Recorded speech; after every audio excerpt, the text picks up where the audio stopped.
सूरत में बुखार से व्यापारी की मौत। 2 माह में बुखार के 16,000 संदिग्ध मामले।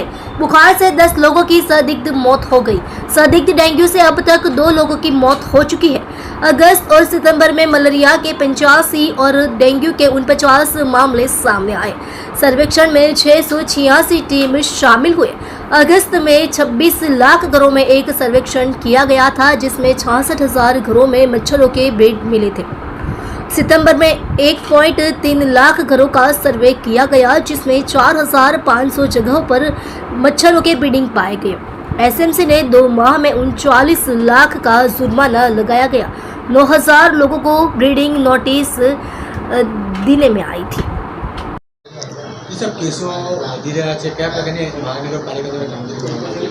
सूरत महानगरपालिका द्वारा चालू वर्षे ચોમાસું જ્યારથી ચાલુ થયું ત્યારથી અત્યાર સુધી કોઈપણ દિવસ રજા આપ્યા વગર સતત કામગીરી ચાલુ છે। અમારા 686 જેટલા સર્વેલન્સ વર્કરો રોજે રોજ હાઉસ ટુ હાઉસ સર્વે કરે છે, ઘરોની અંદર જઈ અને મચ્છરના ઉત્પત્તિ સ્થાનો શોધે છે।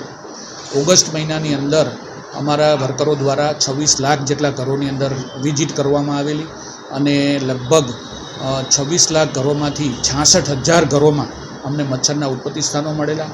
સપ્ટેમ્બર મહિનાની વાત કરું તો અત્યાર સુધીમાં અમારા દ્વારા 12 લાખ કરતાં વધારે ઘરોની અંદર સર્વે કરવામાં આવેલું છે અને એમાંથી 4,500 જેટલા મચ્છરોના ઉત્પત્તિ સ્થાનો મળ્યા છે। એટલે 2 મહિના દરમિયાનની વાત કરીએ તો અમે લોકોએ 39 લાખ રૂપિયા જેટલો વહીવટી ખર્ચ વસૂલ કરેલો છે, જેમના ઘરમાં મચ્છરના ઉત્પત્તિ મળેલી હોય તેમને, અને એના ઉપરાંત લગભગ 9,000 કરતાં વધારે ઈસમોને અમે નોટિસો પણ ઇસ્યુ કરી છે। અને આ કામગીરી સતત જ્યારથી ચોમાસું ચાલુ થયું ત્યારથી અત્યાર સુધી ચાલુ છે।